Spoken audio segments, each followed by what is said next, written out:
So you know what, Robert?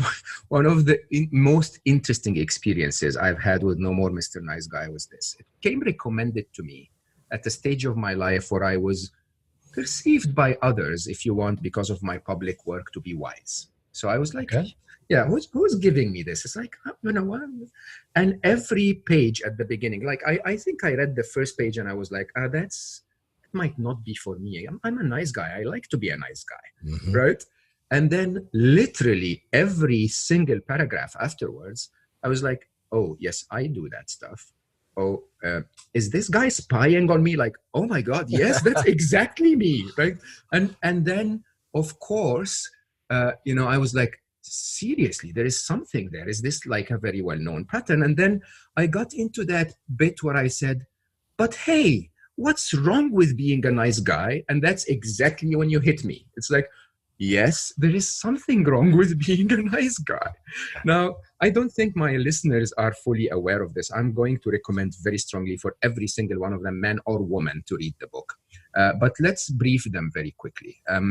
What's wrong with being a nice guy? Well, there's a reason I put that information in the very first chapter of the book, because, yeah, I was like you. I was a self-proclaimed nice guy. I thought that's a good thing. Why doesn't everybody think that way? Why doesn't everybody be generous and kind and concerned and compassionate? And those are good qualities.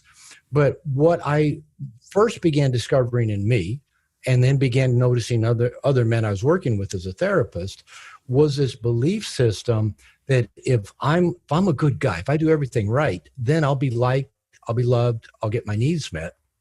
And what that really often translates to is the nice guys becoming chameleons, where we try to become what we think other people want us to be, to get their approval, to get their love, to get sex. And we hide things about us that we think might get a negative reaction from other people. And so there's not a real us there. There's not an authentic, honest, transparent self. And, it's kind of like we're constantly licking our finger, holding it up, see which way the wind's blowing and what's the right thing to do here. So as I go into the book, there's a lot of consequences of that. Nice guys are often dishonest. They're often frustrated and resentful. They rarely have good, healthy boundaries. They often give to get, so they're manipulative.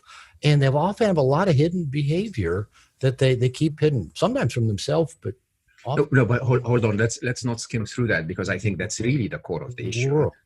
The core of the issue is that we tell ourselves that by being nice, we're actually nice, but we're not, because being nice sometimes leads us to be dishonest because we don't want to show that we're not nice. Is that how it works? That's exactly right. And how I actually started my own nice guy recovery, I was in my second marriage and I was doing everything I could to please my new wife. And about 2-3 years into the marriage, and me just, doing everything under the sun I could think of to make her happy, keep her in a good mood, keep her wanting to have sex with me. And she announced, she says, I can't take it anymore. So what? She says, everybody thinks you're such a nice guy. You're nice to everybody else, but you're not so nice to me. And I'm thinking, I'm nice to you all the time. I'm always trying to make you happy.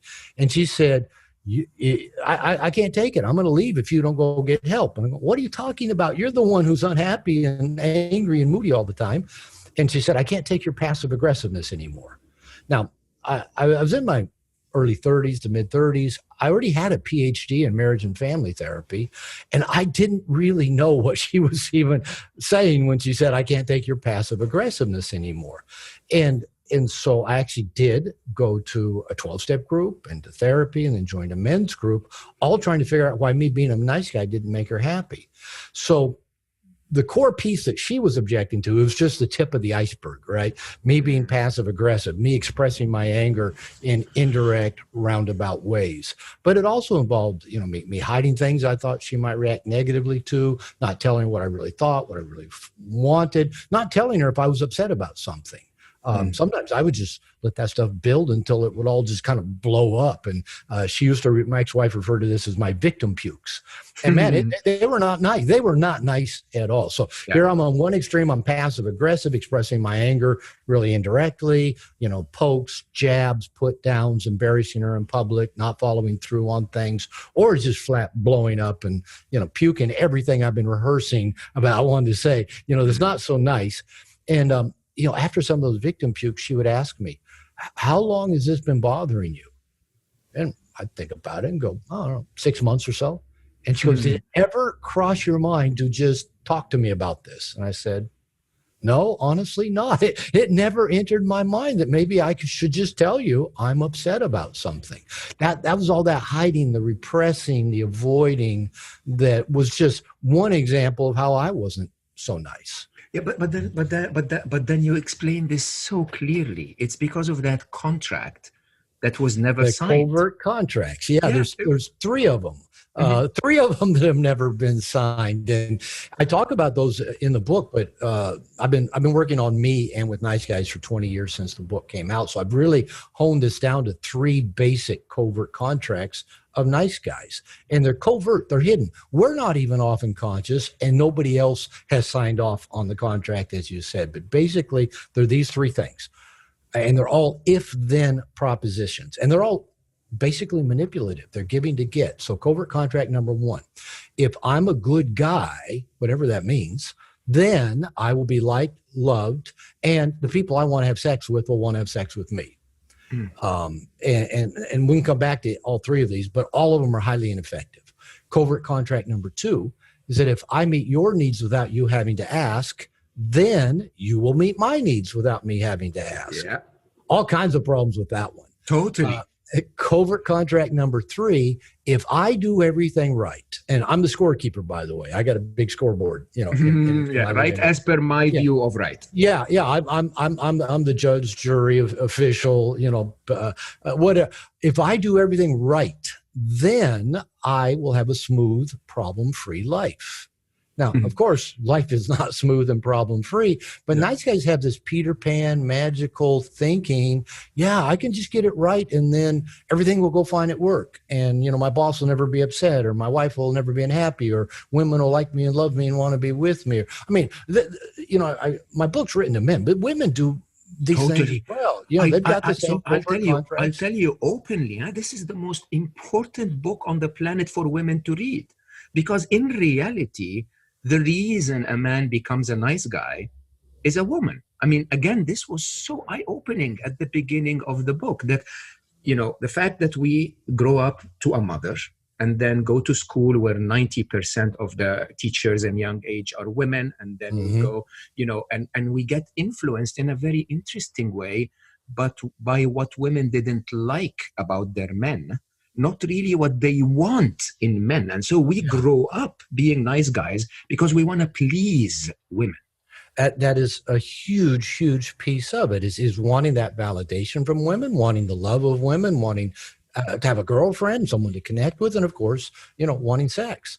And gay men, they translate it the same way, but I think a lot of it still comes going back to the early influence of women in our life. And that's not to put blame on women in any way, because a lot of this is really put in place and triggered culturally because, for the last 100 years or so, fathers have not been overly involved with their sons. And so, most of our early influence has been from women, and by default. Not that that's any woman's fault, but I often say, like you mentioned, the school system, the 3rd grade not only needs to master his reading, writing, and arithmetic, but figure out how to please a woman. What do I have to do to get approval and even move on to the next grade? Now, a core problem is the male brain is not really good at figuring out what's really most important to the female brain. And so that leads to a lot of frustration. I think that's a very, very politically correct statement. Let's re-say this, Robert, in the right way. We have no clue, right? We have no fucking clue. Exactly. Until we get educated, which I think is really the eye-opening bit. I want to go back to the covert contracts, right? So we think that if we are nice, if we're good, okay, then we will get what we want. Right. If we give, then we will get back without asking for what we want. Exactly. Okay, and that if we do everything right, life will be perfect, right? Yeah, exactly. And I think, and I want us to pause here for a second for every one of our listeners to actually think if any of those statements are true at all, because at the core of the issue is, how often do you give and not get back, not because of bad intentions on the other side, but because they don't know what you want, because you haven't said it, right? How often are you nice, but life is not nice back to you?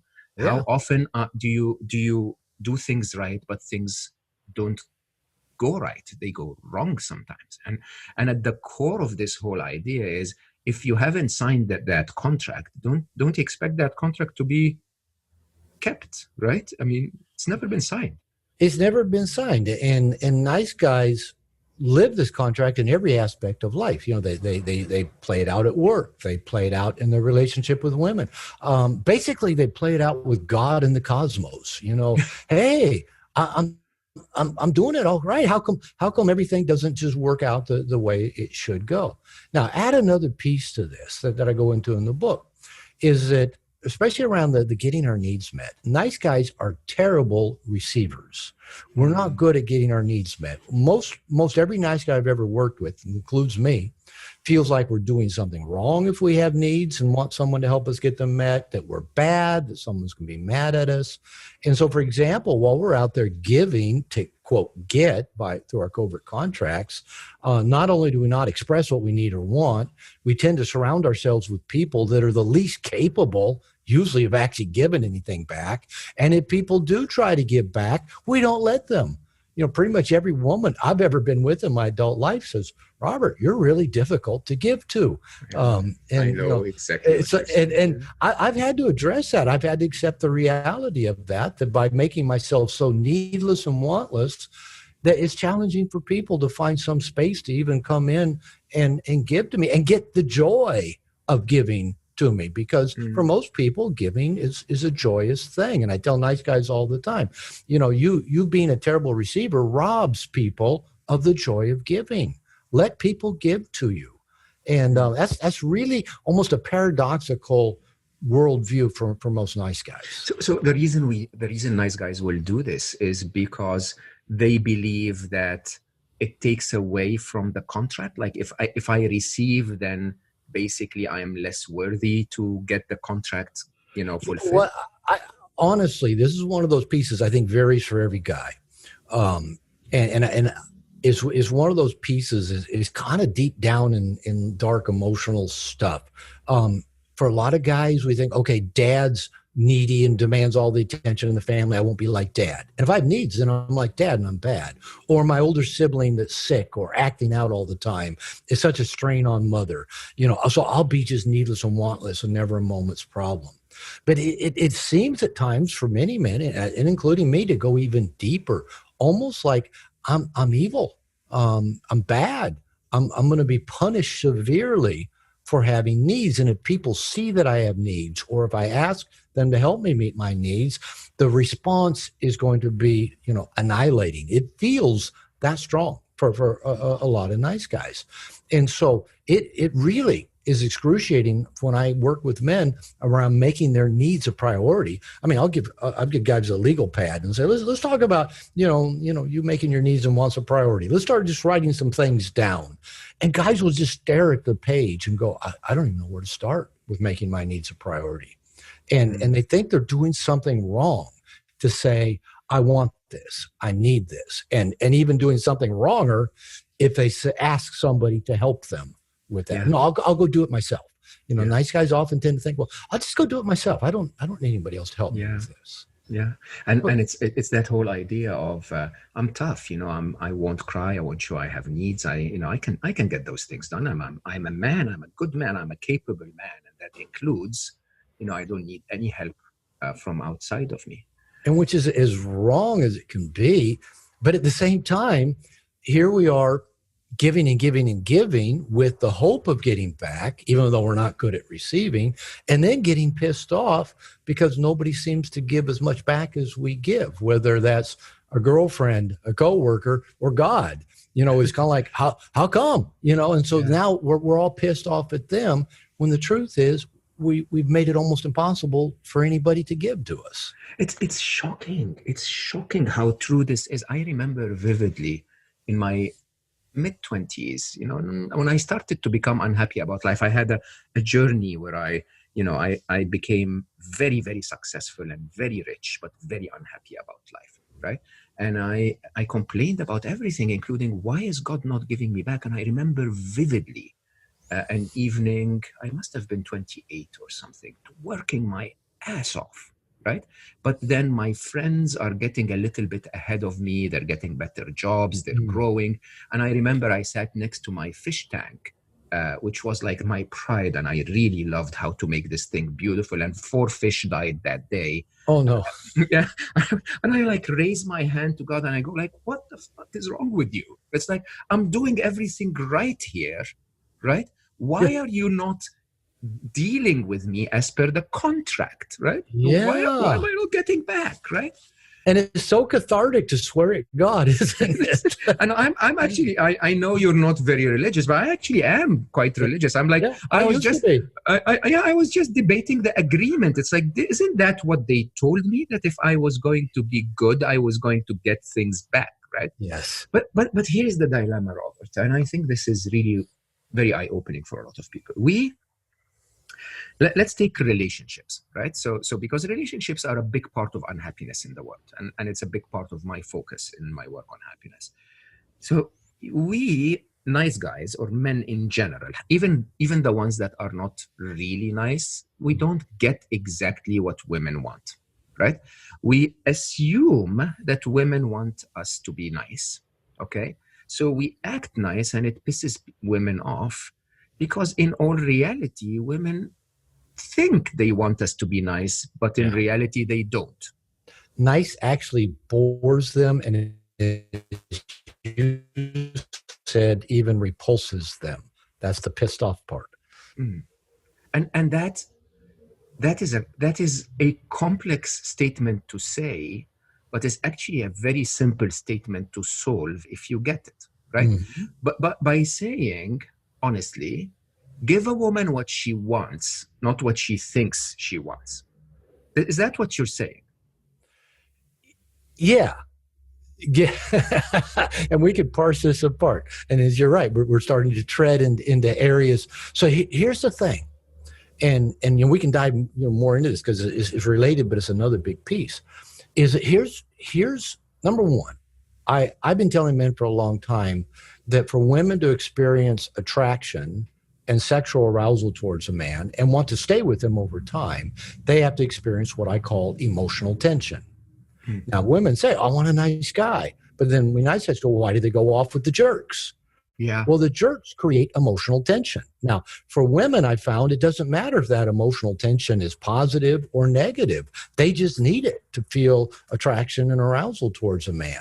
Nice creates absolutely no emotional tension. If I'm doing everything under the sun for you and trying to make you happy, there's no tension. And that is boring. But there's even a bigger piece, is that the nice guy, the guy that's giving to get, is actually coming from a really empty place. And that covert contract is basically a big emotional hose that we want to hook up to the woman that says, look, I'm going to be nice. I'm going to be different than the other men. I won't be a jerk. I'll give to you. I'll let you treat me badly. I'll blah, blah, blah.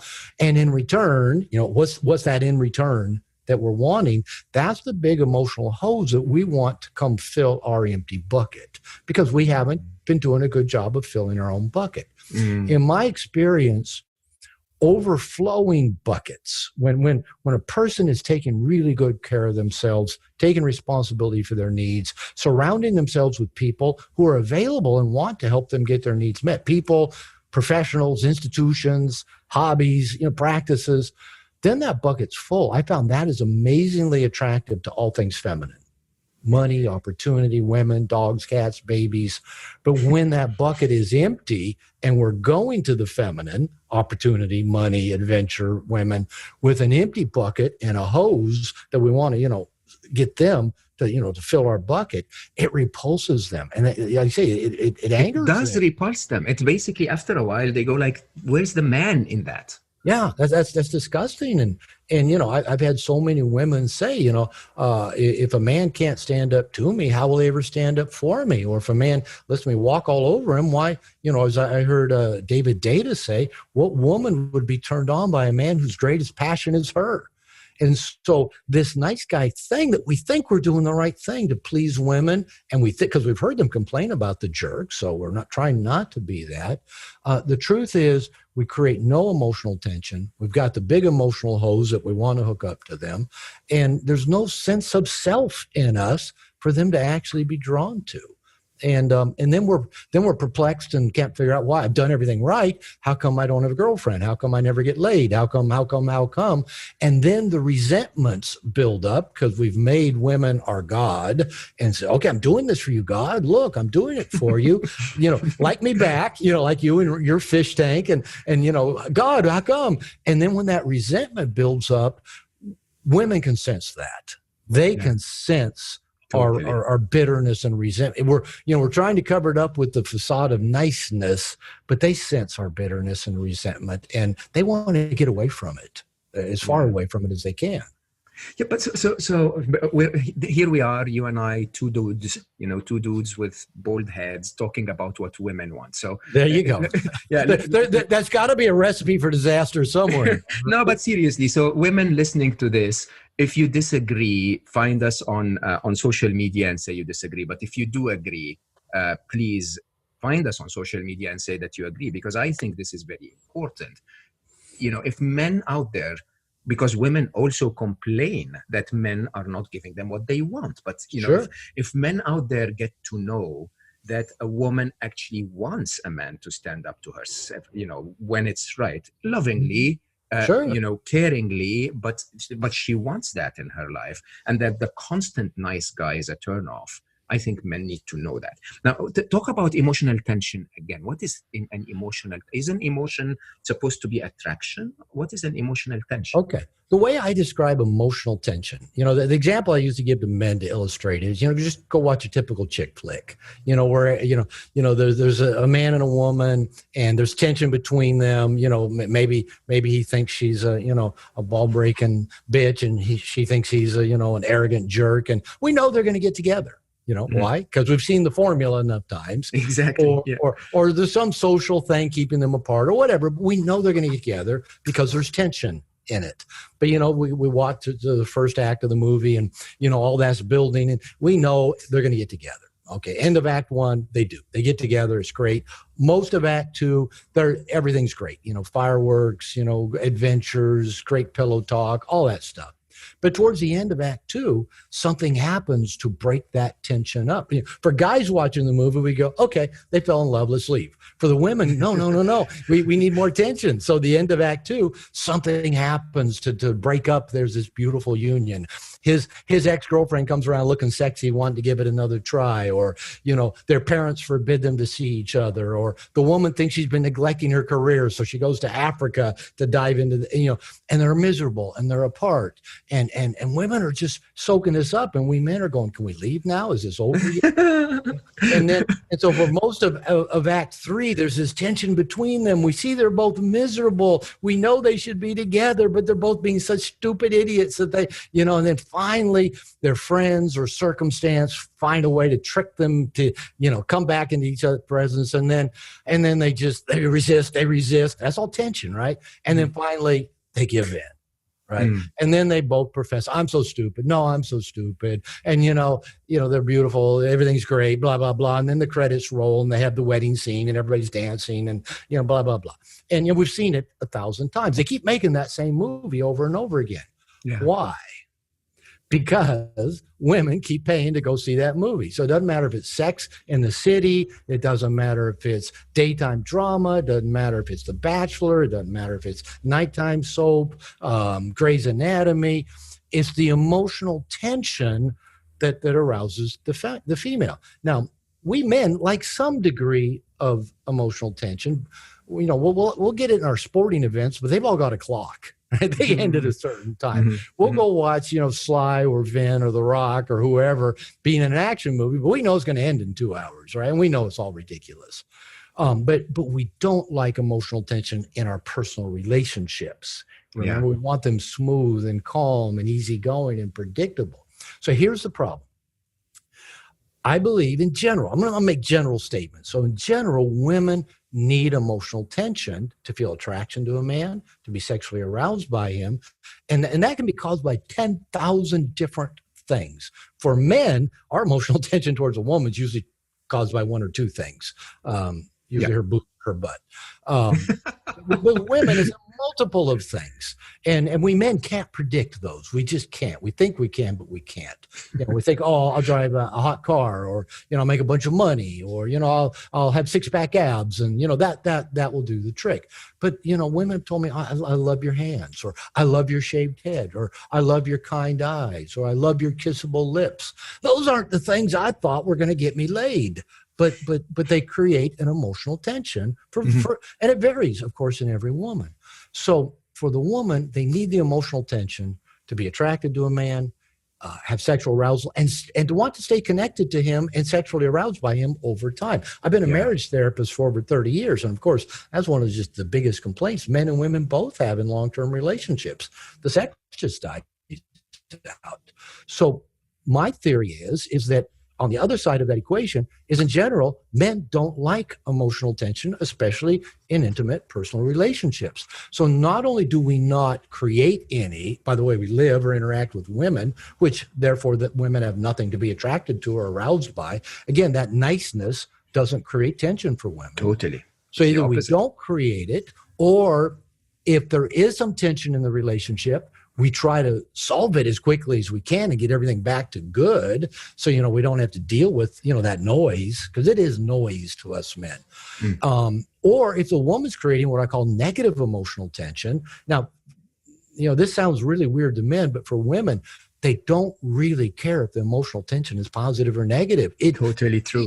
Right? So if they're slamming cabinets or throwing dishes in the sink or criticizing you or flirting with your best friend, that's all emotional tension. And for most people, for the men and women, usually both, it all feels is negative, but it's still emotional tension. So then what do most guys do? We go try to solve what's causing that tension, get it back to good. So while the woman, again, general statements, every woman's different, every man's different, but there's generalizations. While the woman's needing the emotional tension, negative or positive, good or bad, it doesn't matter. She's got to feel something.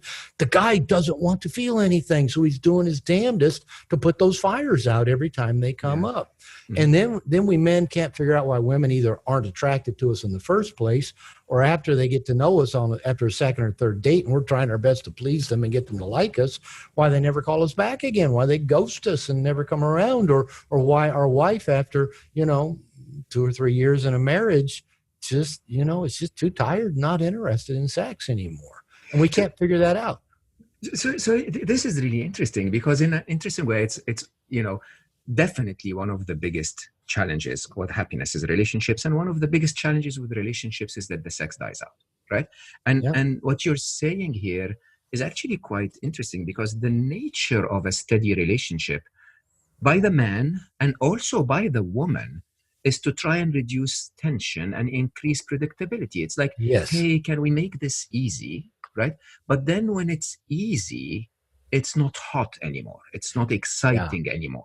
And you're absolutely spot on. Huh? I mean, negative or positive emotional tension, the reason why makeup sex and the morning after is wonderful is because it's tension, right? But all the tension build up. And you've hit the nail on the head. You may be familiar with this book. It's one of my favorites by Esther Perel, called Mating in Captivity. You know, just a brilliant relationship therapist. And her basic premise is that intimacy basically kills sex. That the more we get to just know somebody and begin to, you know, work for predictability, but maybe closeness and comfort over time. It just takes the tension. She doesn't call it that, but it takes the hotness out of relationship. Yeah. And as a marriage therapist, we're taught, help people get rid of all those things that get in the way of intimacy, being known and knowing yourself and being known by another person. And intimacy is great. And certain types of intimacy where we're working to make sure everybody's happy and everything's clicking okay over time, tend to just, sap the juice out of the sexual part of it. Yeah. Now, so I want to come back to all of this because I think the whole story we're trying to build for listeners here is there seems to be something needed for a relationship to succeed, but that's not what is the headline of the news says, right? There is something hidden in the article that we need to understand, but the headline says, make it stable, make it easy, give me all my needs. But the truth is this is not at all there. And I think the other incredibly powerful proof of that was the incredible success of 50 Shades of Grey. Mm-hmm. And the whole idea of you constantly talk about what you call misplaced belief systems, right? Yeah. And the whole belief system that we start with, that I laughed my head off when I heard you say this once. Sex is a sin. It's bad. It's evil, and so keep it to the one that you love, right? Keep it for the one you love. It's like save it for the one that you love, and that whole idea of preconditioning that says women don't like sex as much as men. Okay, women are giving you sex as a favor, so you might as well pay for it. When suddenly 50 Shades of Grey doesn't only say that a woman is as interested in sexuality and maybe some extremes of sexuality as a man, but even a very clear statement that a woman actually might be interested in the man to be a little more dominant than the current story of feminism is making it seem. Do you believe that to be true? All right, I've got sensitive topic. We have to. No. Actually, I'm going to dive into it. I'm going to dive into it because the backstory for me with 50 Shades of Grey is that I read it. Say 6 years ago, when it was in its heyday, because I wanted to know what are these 90 million women that have bought this book? What are they buying it for? Now, I'd also had the book, The Count of Monte Cristo, recommended to me. So I actually read The Count of Monte Cristo and 50 Shades of Grey at the same time. I'd read a chapter of one and then go to the chapter of the other, and back and forth on my Kindle, reading one. And I promise you, after a couple chapters of 50 Shades of Grey, I couldn't wait to get through each chapter to get back to The Count of Monte Cristo. That's classic writing. That's classic guidebook. That's such a great book. And I was, really drawn to that. But here was my takeaway of 50 Shades of Grey. I think, this is my thought, my spin. I think maybe the media mismeasured what was going on in that phenomena. And we said, that women really are into, softcore BDSM. And I want to come back to how women are, because the book I'm writing now, I make the statement that women are the most sexually evolved creatures on the entire planet. Women, human being women, and that they are sexual Ferraris. And in contrast, men tend to be sexual mopeds. Okay. If you want, we'll come back to that in a minute. We definitely will come back to that. Okay. So my read on the 50 Shades of Grey is I think we got too caught up in the softcore BDSM. What frustrated me as a guy reading that book is that the woman, has got this fantasy guy, billionaire, he flies helicopters, he plays piano, concert piano, he's drop dead gorgeous, but he's, way above her. She's way down here. She's, a college student, I get, if I remember right, when she meets him, a journalist. And what was most interesting to me was not the BDSM part of the book. It was the dynamic of what went on in the woman's head throughout the story. That is, This guy couldn't possibly want me. He couldn't possibly be interested in me. Who am I? Tension. And it's all tension. I'm not good enough. And then when she starts being attracted to and turned on by the BDSM aspects of it, then from there on out, she starts trying to change him. She loves what he does to her, and she's constantly trying to pull that in and modify it and put wraps on it, and yeah, I love what you do to me, but quit being the way you are. Keep and it reminded me of an article I read in the Onion a few years ago, the satirical online magazine, that it was titled "Woman Turns Boyfriend into a Guy She No Longer Wants to Be With." Story of time, right? This is the story as old as time. So my read on the 50 Shades of Grey was not so much that there's millions of women out there seeking the BDSM, even though, yes, absolutely, I do believe being able to trust the strength and fierceness and dominance of a man that's open-hearted and loving and trustworthy is powerful for women. I mean, I have no doubt of that. It's amazingly powerful. I teach men that. But I think the part that women were flocking to that book about was the neurosis of the woman herself, and how she couldn't just accept this amazing man wanting her, and she couldn't just accept him the way he was, no matter how amazing and Prince Charming and dreamy he was. She had to change him to something that she felt like she could manage or made sense to her brain. I think that's what women flock to, because my guess is that's what's going on in a lot of their brains the majority of the time, is they keep finding these things that they're head over heels about the guy, but they want to keep finding things to be unhappy about and keep changing, even though the things are lighting them up and arousing them. No, but I don't want it to be that way. Let's see if we can change it.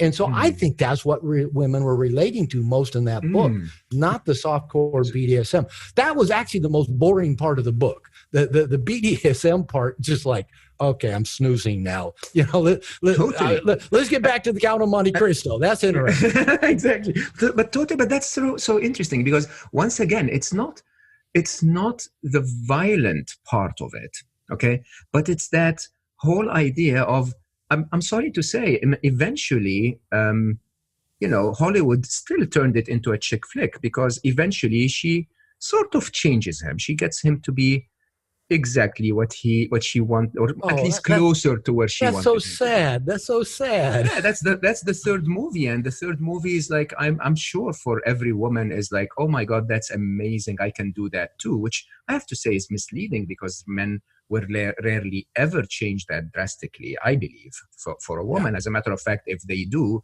they'll probably just be nice guys, right? Yeah. But at the same time, I think most men were like, seriously, is that how it's always going to end? And I think that misalignment between the views of men and the views of women is really where we end up confused. I heard you once say, tell her no. Because if you really think about 50 Shades of Grey, and the part that turned a lot of 90 million women on was that he was in charge. He was capable. Okay, he had the means, but he sort of he set the rules in an interesting way, right? Is that true of every relationship, that there is a need for a little bit of, I'm in charge here, I can take care of this? And again, I'm going to make generalizations, because I can't say it's true in because every relationship is different. My view is all men and women have some degree of what I'll call masculine traits, some degree of what I'll call feminine traits. My break it down to the most bare bones is masculine does. Masculine penetrates. So it's the masculine in us that goes out and gets stuff done. The feminine in us is the part that is done too. Is the part of us that is penetrated, for good or for bad. And I think most of us have a default, where we default more one direction than the other. We default more masculine, or we default more feminine. Now, it'd be too simple to say, well, men always just default masculine and women always default feminine. Spot on. Absolutely. There's a lot of women that have a very strong masculine side, a lot of men that have a very strong feminine side that default that way. Totally agree. I don't want to make too big of a generalization, but I do want to use this as a teaching tool and something to help both men and women better understand what does help relationships tend to work better. So I think in every relationship, to have a sense of polarity, some sense of tension and excitement, somebody does by nature need to move towards the default masculine, and the other person needs to move towards the default feminine. Now that can be switched back and forth. There can be a reciprocity. But what I found in years of couple counseling in my own relationships, that for it to work well, for the reciprocity to work, the most by default masculine person in the relationship needs to set the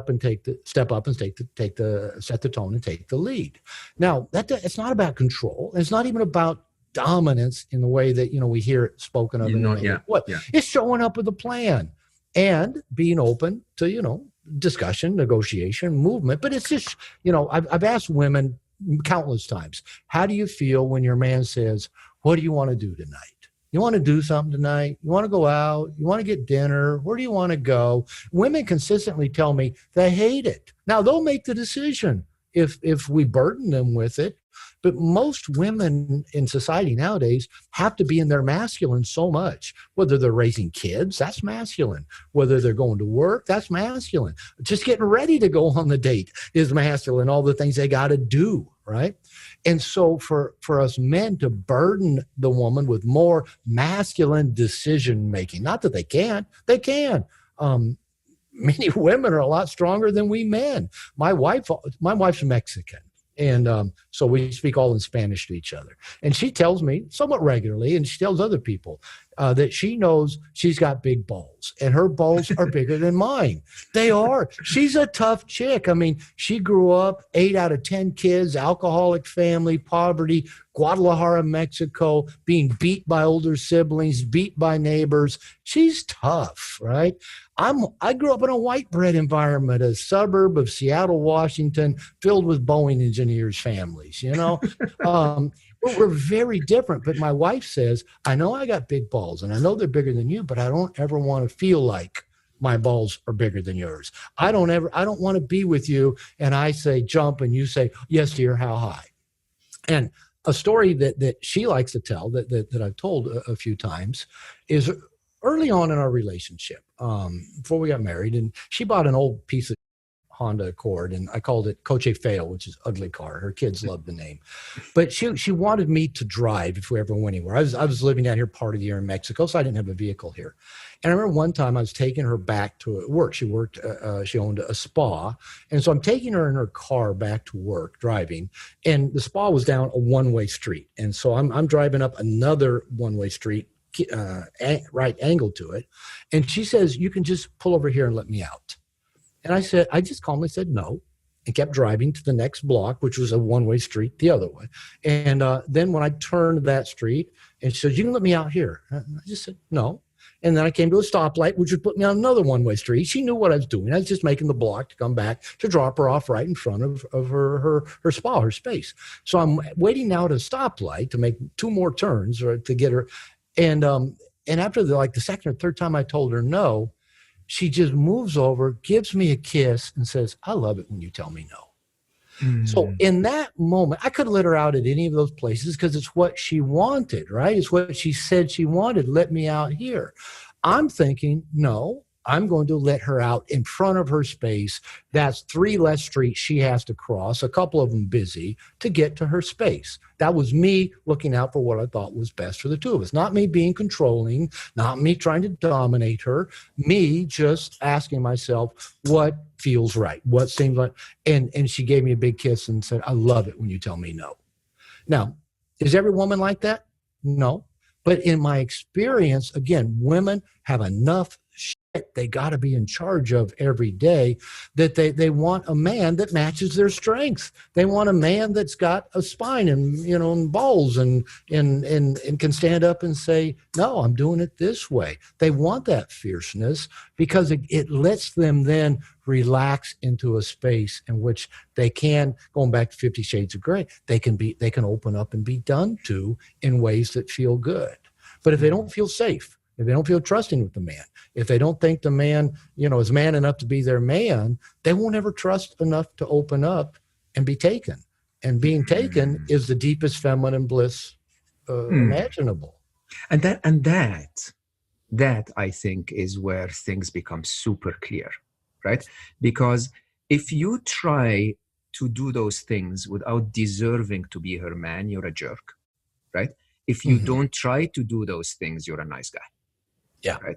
And that balance in the middle where I will qualify to be your man by taking charge and being responsible, okay, for what is good for both of us, Yes. right? Which is that reciprocity, if you want, of I will take charge of a few things because I expect you to take charge of other things. And here they are, by the way, the things that I expect from you towards me, right? Yeah. So you often talk about often is the time I spend in the UK. Why do I say that? I don't know why. Anyway, you often talk about codependence versus interdependence and the difference between them. And in a way, I want to go back to the definition of a real man, but let's visit that very quickly, huh? Because what you did there was what she needed, okay, Mm-hmm. and not exactly what she said, right? And that, in a way, allows her to feel that in the future, if you make that decision, she can depend on you trying to find what is good for her. That's a good analysis of that. Excellent. Yeah. Yeah. And so where do we fall when we start to get into interdependence, when we start to say, I can't be without her, I can't live without her, I can't have happiness without her, or, where does that go wrong?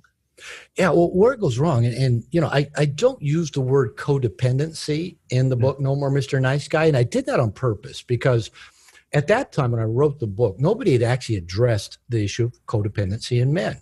All the books were either about family members, usually of alcoholics, addicts, or women. And I wanted to write a book towards men without creating predeceived or confusing ideas. Well, what do I mean codependent? So I don't even use the term. But nice guy syndrome is basically codependency. Another term that you could use is called borrowed functioning. And that's kind of a good way to look at it, because basically for a codependent, they don't exist unless they are in relationship with somebody else, unless there's a borrowed sense of, oh, I'm loved, I'm needed, I'm valued because whatever, fill in the blank with whatever the because is. Healthy interdependence is when two people can stand alone but choose to stand together. Right? That's a big difference. And another one of my favorite books is by Dr. David Snarch called Passionate Marriage. And he talks a lot about fusion, and where we're like, oh, I'm dependent on you, we got to be together, versus healthy differentiation. And he stole the terms from a guy named Murray Bowen, who wrote about this years ago. He steals it very well. Snarch, I love. He's brilliant. But most of us, when we get into relationship, how we view most modern relationships, they're fused. I call them ownership relationships. Well, you're my girlfriend, therefore you should. You're my boyfriend, therefore you should. You're my wife, you should. You're my husband, you should. Those ownership nature relationships are codependent by nature and are dependent on borrowed functioning. Now, Snarch teaches an exercise to couples to kind of illustrate this, where he calls it hugging until relaxed. And he has two people hug each other, partners hug each other, but first be grounded. They're grounded in their own 2 feet, standing, and they hug each other without leaning on the other. They just hug until they relax enough to just melt into each other. They don't lose their individual self. They don't have to give that up to be in this embrace. They still support themselves, but they let go into the other. And one person doing that often then kind of makes it easier for the other person to do it, because calm is contagious, just like anxiety is contagious. So that's interdependent, where we can be on our own 2 feet, but yet relax into the other. Yeah. And I'm not a dominant guy by nature. But in my relationships with women, I've learned that they didn't want to be in control or dominant. So I've learned there's certain ways I can step up and lead in certain ways. I can give examples of that are pretty simple, but seem to be pretty effective. And I preach to the woman I'm with, no matter, I'm on my 3rd marriage, been in a few relationships along the way. I preach we're a team. It's not that what this person does is most important, what this person does. We're a team. We're going to work together to bless each other's lives. Let's work to make each other's lives better than they could have been apart. Now, as my coach, who I work with, John Wineland, says, you can want a woman, you can want your woman, but as soon as you start needing your woman, you start losing your power. Now, and this also goes back to what we're talking about just a little bit ago. As soon as a man starts needing the approval of any woman, so a woman he's trying, wanting to attract, to date, to take out, a woman he's in a relationship, as soon as we get into that, either I need you or I need your approval and validation, everything's going to go to hell in a handbasket. He can't ask himself, what's the right thing to do here? Should I let her out here or keep driving around the block? That question doesn't even enter in. She wants to be left out here. I better let her out here because that's what she said she wanted. And then the woman goes, he failed the test again. I can't trust him enough to open up. So this doesn't have anything to do, again, with control or dominance in how we usually think of it. But it does mean that the woman knows you are strong enough that she can count on you. She can depend on you. And they'll test it. Yeah, in charge is the word. It's not dominance. It's I'm in charge. I can be responsible enough to take this, and I know will get us home. I know I'm responsible to get that done. It's not dominance. Dominance is I will force you to do something that you don't want and is not good for you. Now, if we can even parse it down more if we want to, but in these kind of conversations where people can't get feedback, it gets tougher. I actually believe that going back to 50 Shades of Grey, is that I actually would like to use the word dominance and submission, but they're so charged nowadays in social discussion, it's hard to do. But I really do believe to really have the best sex, there does have to be an interplay of dominance and submission. Somebody's got to do it. Somebody's got to be done too. Now, it can trade off back and forth. And I know we don't like the words dominant and submission, but to receive, you have to submit. There's just no way around it. You got to let go. And to be done too, there has to be a doer. There has to be somebody, that's got some sort of strategy in their mind, says, I'm doing this next, right? I'm taking us here. So if we can get kind of the social vibe out of it, because a lot of people have been dominated in not very nice ways, right? But if this is open-hearted, if this is authentic and caring, the dominance and submission is at the core of any polarity and memorable sex. You can't have it without it. You're going to have just plain vanilla sex without some trading off back and forth of penetrating and being penetrated and being open to both. But then I think here is the most controversial conversation of our modern world at all. Are you saying in any way, Robert, that we're not equal? We're amazingly equal. And you mentioned the UK, but I'm from America, so I'm going to use American sports references. In football, American football, every player on that team is equal and essential. But that doesn't mean that they all play the same position. The quarterback and center are both essential. They're equal, but they don't play the same position. They don't do the same thing. The running back and the cornerback, the linebacker are important, equally important, but they don't play the same role. So thinking that equal means the same is one of the biggest mistakes, one of the most tragic things that's happened to relationships. Now, at work, okay, maybe that works fine.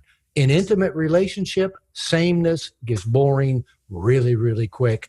And in my experience, I'll go back to I've known and worked with a lot of really strong, successful women.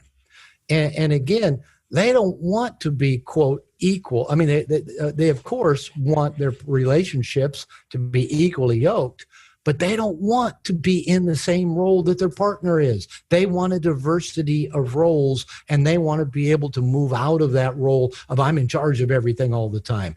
When most women I know, when they come home from work, they want to let go and be done too, and not have to be in that role. So equal does not mean the same. Equal just means equal. But differences are what make the world go around, but that doesn't mean one this shade of difference and that shade of difference, and one is better than the other. There's just differences, and without them, again, there's no polarity, there's no tension, there's no excitement, there's nothing to look forward to. Amen. I think this is incredibly spot on. I will say though, I think the most eye-opening part of your work for me has been, okay, so there is no scarcity of books out there that tell men how to get the woman. Okay. Yeah, there's a bunch of them. Yeah. It's, you go to YouTube and there must be like a million dating advice video over there. Right? There's a lot of it. Yeah. The thing that I adore about what you do, and you actually say it publicly, is that for you to make the world better, you'd better step up and assume your role as the masculine of the relationship. If you're also, by the way, I think people should know you work with a lot of gay men, for example, and your approach is not men or women. Your approach is, if you assume the masculine role, assume it properly, and that will change not only the relationship, it will also change your life and the world as a result. Are you saying here that the role we're trying to play by taking charge, at least to me, this is how I heard it, it's not about my gain of getting the more attractive woman, okay? It's about really making the machine of life work properly, right? Making it actually last and continue. You know, I've written a book called Dating Essentials for Men. So it's another one of those books out there, how to get the women. But when I started teaching men dating skills, what I've been saying all along, and I say it in that book, I mean, I didn't learn how to date till I was in my late 40s. I never saw myself as a dating guru in any sense of the term. But what I say in the Dating Essentials for Men book is that this book is not really about dating. This book is really about expanding your social and emotional intelligence. I'm just using men's deep desire to have a girlfriend, to have a relationship, to get laid as motivation to expand their emotional and social intelligence. So I'm this, you've teed up another space for me that's, a really area of passion for me. Most men, and it goes back to what you and I talked about at the beginning of our conversation. Most men reach adolescence and adulthood having no idea what it means to be a man, what it means to be male, what it means to be masculine. And I'm not anybody that I'm going to say, well, to be masculine, you got to be this way, or to be a guy, you got to be this way. I don't want to tell anybody what it means to be, for them to be male or masculine. But what I found is, for most men, all we've been told since we were little boys is don't be that. Don't be this. Don't be like your father. Don't be like those bad men. Don't be angry. Don't be selfish. All we know is what don't be, right? Nobody's ever helped us embrace us, who we are, and to know what to be, what to make us happy. And I think that where I see the cause of that is that nowadays we just don't have tribe or masculine initiation for boys. Absolutely. And in all of human existence, up until probably the last couple hundred years, we've had some form of tribe or masculine initiation. And now boys just don't have that. So it's interesting how you've teed this up, because in the book I'm writing now about positive emotional tension, the premise I'm writing it is learning about women's need for emotional tension and learning how to both live a life and interact with women in ways that increase the positive emotional tension in ways that women benefit. They get the bliss of being lovingly and powerfully penetrated by a conscious man, and it makes you more attractive as a man to all things feminine. It is also a powerful masculine initiation. You and I have been talking really this whole time really about the struggle between men and women. That's really what we've been talking about and trying to figure that out. Well, if 1.5 million years into human existence, and men and women are still struggling and trying to figure each out, that's a pretty ripe area for profound growth, right? Totally. Where we struggle the most, I think, is the most profound place to grow. So by men learning about emotional tension, learning how to interact with women, learning how to live masterfully, learning how to put a dent in the universe, learning, how to show up in grounded, open-hearted, embodied, conscious ways, right? I believe is powerful masculine initiation. That's where I think we start making the world a better place. So here's this kind of paradoxical loop that because I want to understand women enough to get laid, I'm going to get a masculine initiation that makes the world a better place. Yeah. That's the way I try to treat it and approach it. Amazing. Because again, public opinion today somehow makes it look like being a man, being masculine is a bad thing. It comes with violence, it comes with aggression. Being the right man isn't. As a matter of fact, one of the reasons our world is lacking and falling behind is because men are not really behaving as they should, while actually women as well, are not fully living up to that femininity, if you want. As you rightly said, a lot of women get into being more and more masculine because this is what is needed at work and so on and so forth. I'm gonna do a few quicker questions now because okay. I wanna have all the time in the world. I'm on my toes. I'm ready to but before I do that, I want to do one more pitch for No More Mr. Nice Guy, because honestly, guys, if you trust me, this is an absolute must read for every man and every woman that want to have a successful relationship. Now, one of the things I loved about that book is how you so unapologetically gave me assignments. It's like, who are you to give me assignments? But normally I skip the assignments. It's like, okay, yeah, I get it. I'll do it in my mind very quickly. And then with your assignments, I was like, okay, you know what? And you actually suggested read the whole book and then come back and do the assignments, read it again and do the assignments. So I followed Sensei. I did exactly what you said. Okay. Now, one of my favorite assignments, because as a nice guy, I'm not very good at receiving, was ask 3 people to do things for you today. Yeah.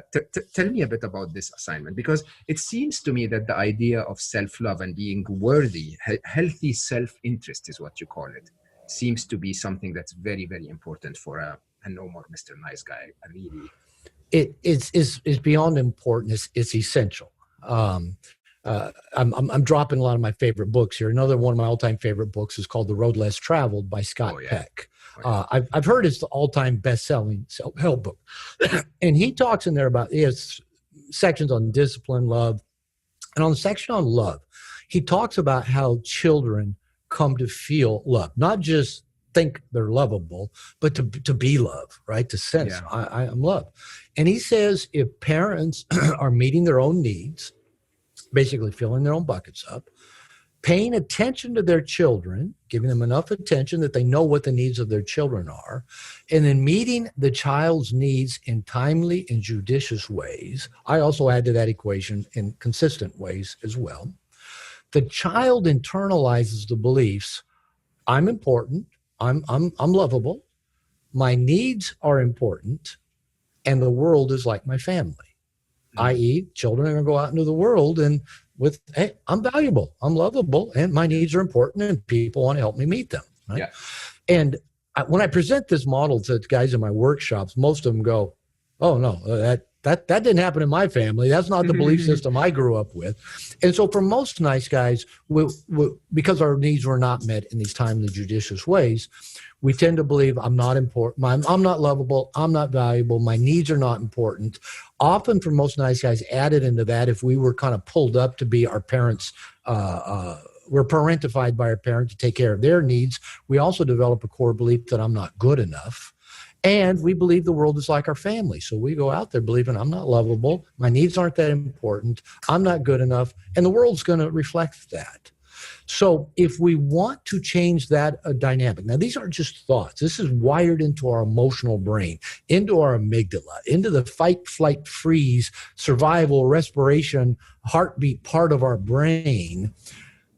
In order to overwrite that, I don't know if we can completely rewrite it, but to overwrite that operating system, that machine language, we have to start doing what happens to children in loving families. We've got to take responsibility for starting to meet our own needs in timely, judicious, and consistent ways. And that begins to overwrite And it'll create a lot of cognitive and emotional dissonance in the process, but it begins to write, I'm important, I'm lovable, my needs are important, my needs are valuable, I'm good enough, and the world wants to love me and help me get my needs met. But it begins within self. We don't find it outside of ourselves. So in order to get to that place, basically we have to become love, right? Wow. We become love. It is who we are anyway. We have to rediscover it. And for me, the only way I know to do it, I mean, we can tell ourselves, we can have a mantra, say 1,000 times a day, I'm lovable, I'm special, I'm good enough. But if we don't take the action of meeting our own needs in these consistent, timely, judicious ways, we can tell you can tell a child 100 times a day, I love you. But if you're not meeting their needs in timely, judicious ways, they won't internalize that belief that they're loved. Okay. So that's such a core piece of shifting a big part of this paradigm is we do have to start making our needs a priority. We touched on that a little bit before, and that's so challenging for so many of us nice guys.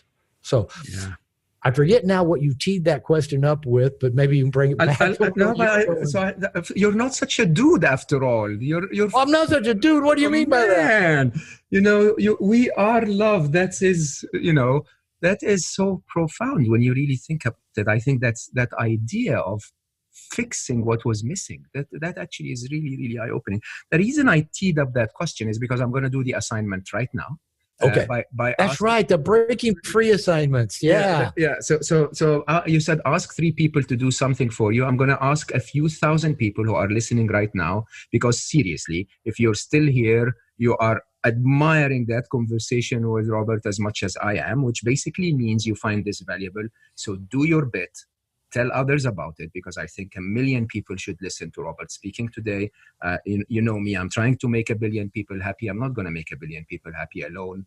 The only way I can get there is for you guys to rate this 5 stars on your podcast player, share it on social media, tell others about it, tell others about Robert's book and books and his work. I think that really makes a difference for everyone. I'm going to go into the controversial bits now. Are you ready? By the way, I have to say, I felt honored by what you just did. Thank you. That's amazing.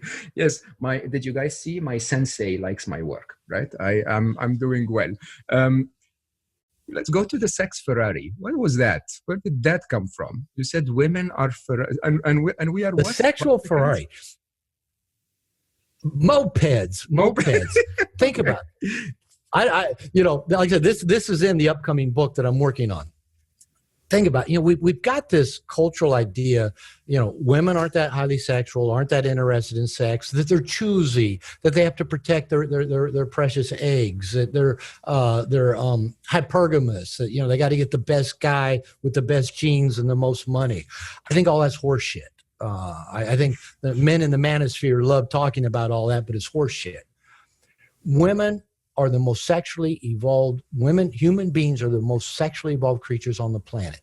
They and maybe one other mammal are the only animals on the planet, female, that have sex out of season, i.e. they for fun, not just because Mother Nature says have sex now to get pregnant.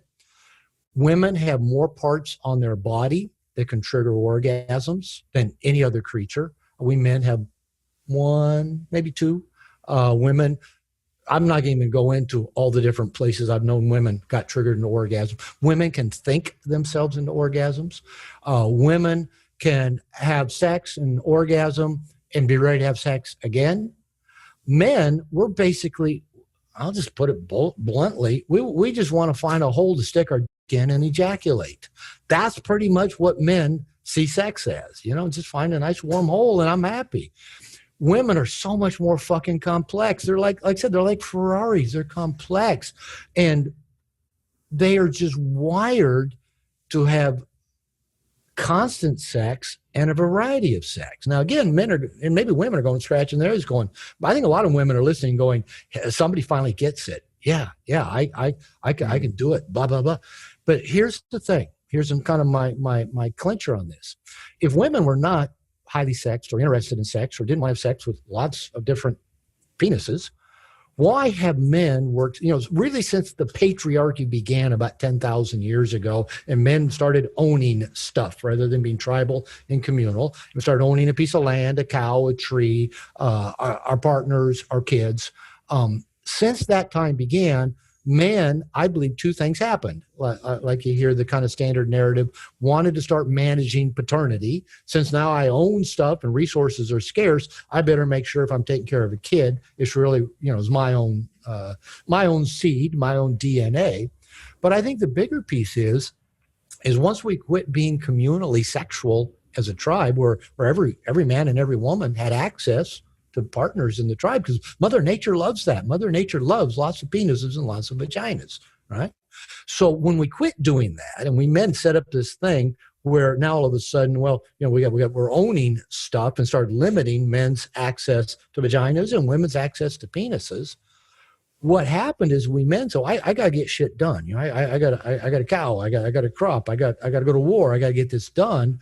And the women, because in tribal times we're used to just having constant sexual access, we men had to start trying to find ways to put a limiter on that Ferrari. Just quick aside. You can't go more than 20 miles an hour. That's I bought a used 2007 Mercedes-Benz ML63 AMG about 3 weeks ago. Oh, it is the most powerful, naturally aspirated V8 ever put in a grocery getter into a SUV. Okay, it has a 200 mile an hour speed limit on it, but it has a chip limiting the speed to 155. Who needs to go 155?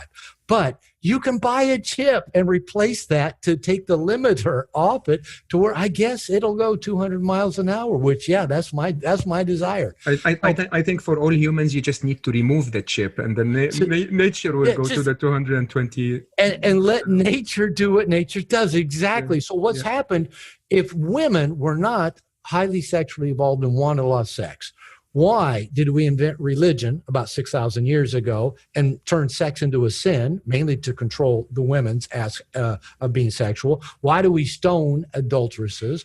Why do we put them in burqas? Why do we put them in chastity belts? Why do we put scarlet letters on their head? Why do we have in the first place? Huh? Yeah, if they're not. And why do we have a culture that has been just filled with slut shaming? For centuries, that if a woman is sexual or gets knocked up, oh my God, what a terrible human being she is. If women don't like sex and aren't highly wired for it, why do we have to control it in the way that we've tried to for 10,000 years? So I'm thinking that there's something wrong with our picture there. And if we take away the social narrative that we've all heard for so long and that's been forced on women and that men have bought into, and maybe we men have supported that because it scares the bejeebers out of us to be with a sexual Ferrari, right? When we're just sexual mopeds. I'll just leave it at that. But then the question becomes, is that Ferrari interested in one owner or multiple owners? All right, let me put it this way. All right, I'm gonna create an experiment. I'm gonna get a couple hotel rooms. You get to have one hotel room, and I'm gonna bring in a lot of women for you. You get to pick the 10 women you find the most sexually attractive. Is that the promise? I'm promising this. Okay. I'm going to put you in a hotel. This conversation is becoming interesting. Let's go. Right. Yeah. You can have this hotel room for as long as you need it. The only assignment, this goes back to asking 3 people to do something for you. Your only assignment is you have to terminate. You have to ejaculate in all 10 women. Man, this podcast is family friendly. What are we doing here? Go on. Right. I'm with you. And so as long as it takes you to do that is as long as it, and then once you get done with the 10th woman, doing whatever it takes to impregnate her, 10th woman, you're done. So about how long do you think that would take you to do that? Too personal, but a few days. A few days. Yeah. And it's always going to take a lot longer than most of us men think it will. We might get through the first 3 relatively, within 24 hours. Everyone after that's going to feel like fucking work. Right? It'll take days. Okay. Now, let's take any woman. Speak of yourself, Robert. Okay. Speak of I'll take it. This is man talk here. Yeah. Everyone will brag. Huh? We'll take any woman, and this not sexually wounded or repressed, let's say, put her in a hotel room. She gets to pick 10 guys that she finds sexually attractive, and we're going to time her how long it takes her to terminate to orgasm with 10 men. Not too many hours. Not too many hours. Some women could get it done in 90 minutes. Some women, an afternoon. So they're completely wired different than us. And this is just a couple of examples of how moped we are and how Ferrari they are. Are you starting to buy in a little bit? But is that their desire? Because every woman seems to be spending her entire youthhood attempting to find that one guy and stick with that one guy. Okay. Why? You tell them. Okay. How many fairy tales and Disney movies are created that show women getting to have as many men as they want in their lifetime? Mm-hmm. None. Zero. No, I'm not a big fan of the term the patriarchy, but the patriarchy is still telling little girls, just get that one to come rescue you. Get that one that's a very profound statement. That's this is really what it is. It's like you need one, and he will rescue you. Yeah. Is almost like the whole opposite Pretty of Woman everything line, yeah. Pretty Woman, when the guy says to the woman, about what happens after the guy rescues the woman, and Pretty Woman says, oh, she rescues him right back. That's a big fucking fairy tale, right? But anyway, going back to it, our evolution, human evolution, is that men and women are wired to have a lot of sexual partners. Now, I'm sexually monogamous. I choose to be sexually monogamous. It's not natural. It's not wired into my DNA, but I choose it. I like it. And it's one of the most, again, wherever those challenging, difficult areas are the growth areas. Mm. And so I use it as a powerful personal growth machine to be sexually monogamous with one person. Is it how my wife and I are wired by Mother Nature over 1.5 million years? No. Mother Nature really doesn't like monogamy. It's evolutionary sin.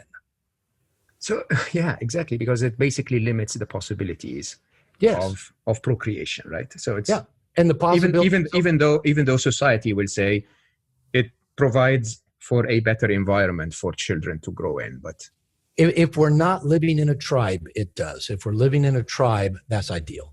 Mm. So you're going back to Esther Perel's work, right? Where basically the way I sometimes describe it is I say I'm a businessman, right? So I say that idea of all of me exclusively every minute of my day for the rest of my life, right? This is the sort of the societal contract. That is not how we're wired as humans, as a matter of fact. We're wired very differently. But then that provides a dilemma, because from one side, every woman that I know, or many of the women I know, when you really make them feel comfortable to share, they'll say, yeah, I'm interested in a few adventures too, right? Mm-hmm. But then when they are in front of society, in front of their own sense of responsibility, they say, but that's going to reduce my chances of finding that one guy. That's maybe the storyline they've been given. And remember, every woman growing up grows up with constant slut shaming. That a woman that wants to have, pick up Susan Friday's, was it My Private Garden, where she talks about the sexual fantasies of women. That blew away the culture when she put that out there. The things that women have in their heads sexually. And then going back to, the 50 Shades of Grey. Women, like that stuff. We are still culturally so close-minded that we don't know how close-minded we are. That we've been repressing sexuality, especially female sexuality, for so many years, that seems normal, right? It seems normal. Now, the one piece that I'll add, I think a really core piece, especially for the feminine, is trust. And it is probably why for many women, it feels safest to be with one man rather than a lot of men, is it gives a greater opportunity to build a deep sense of trust. And as I said, trust is essential for opening up. And if you can't open up, you can't be blissed, basically. Yeah. So I think the core thing is not that I think every woman's looking for the one, even though they've been told to do that by culture. I think they're looking for the one whom they can trust and open themselves to. Robert, you're amazing. I'm always so grateful. I want to close with one very quick tip so that people can summarize a lot of what we spoke about. You and I both here are attempting to find, though controversial points, points that will definitely make a difference to relationships, right? Will make them better. If you were to sum it up in an advice for men, and by the way, an advice for women, because I believe your work is equally valid, because a woman can definitely, like your wife kisses you, to reassure you that these are the things that you need. I think there is a role on the woman's side to make clear what she actually needs, right? Yeah. So if you were to give advice in brief to the men listening, for them to really be the men that they can become, and for the women listening to really create relationships that will be fulfilling and lasting. Yeah, for the men, I say this in No More Mr. Nice Guy. I put it in the preface that I wrote when they kind of did just the cleaned up version. And I said, recovery from nice guy syndrome is not about becoming a different person or a better person. It's about becoming more you.